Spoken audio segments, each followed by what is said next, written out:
আসসালামু আলাইকুম। সবাই কেমন আছেন? আজকে আমরা ক্যানাডার সাস্কাচুয়ান প্রভিন্সের যে রাজধানী আছে সেখানকার legislative building, Saskatchewan legislative building, এই বিল্ডিং এর মধ্যে ঢুকবো। একে তো আজ ক্যানাডা ডে, তারপরে হচ্ছে এই বিল্ডিংটা প্রায়ই সবসময় সামনে থেকে দেখি, কিন্তু কখনো ভিতরে ঢোকা হয়নি। তো আজকের দিনেই সবাই দেখলাম লাইনে দাঁড়িয়েছে। তো আজকের দিনেই তাই ভিতরে ঢুকলাম। একে তো ঐতিহাসিক একটা জিনিস। তারপর আবার এই বিদেশের যে লেজিসলেটিভ বিল্ডিং এর ভেতরে ঢুকবো সেটা আসলে একটা অন্যরকম ব্যাপার। এই বিল্ডিংটি ১৯০৮ সালে নির্মাণ কাজ শুরু হয় এবং ১৯১২ সালে এর নির্মাণ কাজ শেষ হয়। আরেকটা জিনিস আপনাদের জানাই যে এই প্রতিষ্ঠানটি রানী দ্বিতীয় এলিজাবেথ কিন্তু ভ্রমণ করেছিলেন ১৯৮৭ সালের সেই অক্টোবর মাসেই ৭৫ বছর পূর্তিতে। এই জন্য আজও কিন্তু সেই রানী এলিজাবেথের মা মূর্তি বা প্রতিচ্ছবি এই লেজিসলেটিভ বিল্ডিং এর সামনে আছে এবং তার যে সামনের যে জায়গাটাকে, সেই জায়গাটাকে বলা হয় রানী এলিজাবেথ পার্ক।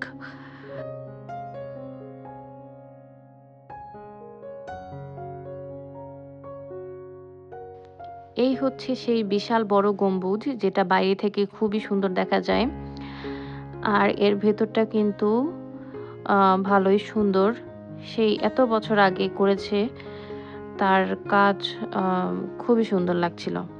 আর এই যে উপরে যে ছবিটা দেখতে পাচ্ছেন সেইটা ছিল এখানকার আদিবাসীদের আঁকা ছবি। তাদের লাইফস্টাইলের যে ছবিগুলো আছে বিভিন্ন জায়গায় দেখতে পারবেন ওদের ছবি।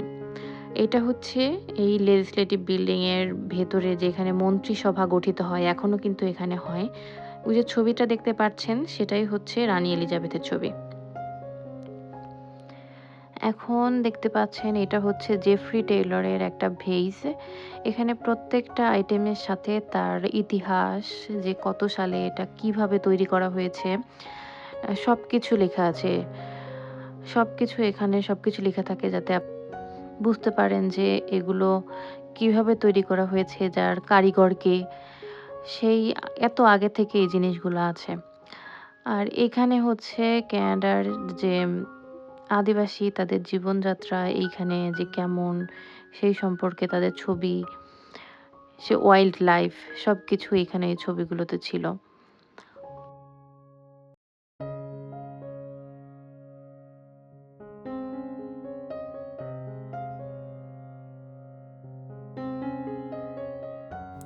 আজকে এত মানুষের ভিড়ে এখানে আসলাম। তারপরেও কিন্তু ভেতরটা আ খুব যে কোলাহলপূর্ণ তা না, খুব শান্ত। এই জিনিসটা এখানে খুব ভালো লাগে। নিজেকে মানে আপনি একটা জিনিস ফিল করতে পারেন, ঘুরে নিজে বুঝতে পারেন। আপনার জানার আগ্রহ বাড়ে।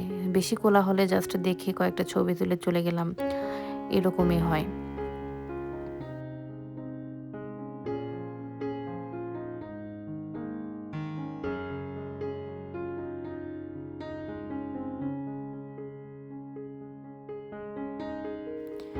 এইটা হচ্ছে এই বিল্ডিং এর একদম ফ্রন্ট ভিউ। এটা ২০১২ সালে এইখানে আনা হয়েছে। প্রত্যেকটা ছবি, প্রত্যেকটা আইটেমের সাথে এখানে ডেট, কবে কি দেওয়া আছে, সবকিছু দেয়া আছে। এটা কিভাবে পেইন্ট করা হয়েছে, সবকিছু। এইখানে এই জিনিসটা বেশ ভালো লাগলো যে আপনি এখানে যদি লাইট দেন তাহলে দেখতে পারবেন। এখানে লাইটের মধ্যে দিয়ে যে বিল্ডিংটা দেখতে পাচ্ছেন সেইটাই হচ্ছে এই বিল্ডিং। এই বিল্ডিংটা তৈরি করতে কি, কি মার্বেল ব্যবহার করা হয়েছে এবং কোথা থেকে আনা হয়েছে, এগুলো এখানে খুব সুন্দর করে লিখা ছিল।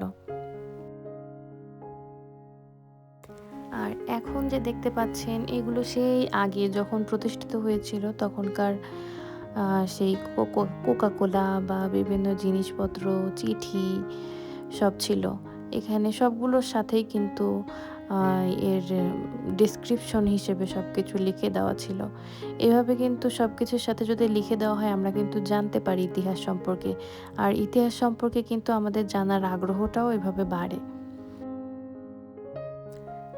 এইটা হচ্ছে বিল্ডিং দ্য ড্রিম।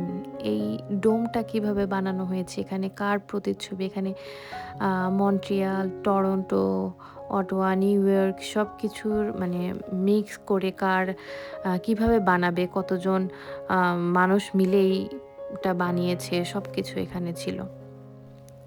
এইখানে ছবি ছিল যে কিভাবে কার সাথে কথোপকথন হয়েছে, সব ছবি সহকারে ছিল বিল্ডিংটা সম্পর্কে। তো আজকের মতো এটুকুই। আগামীতে আবার দেখা হবে অন্য কোনো ব্লগে। সেই পর্যন্ত আল্লাহ হাফেজ।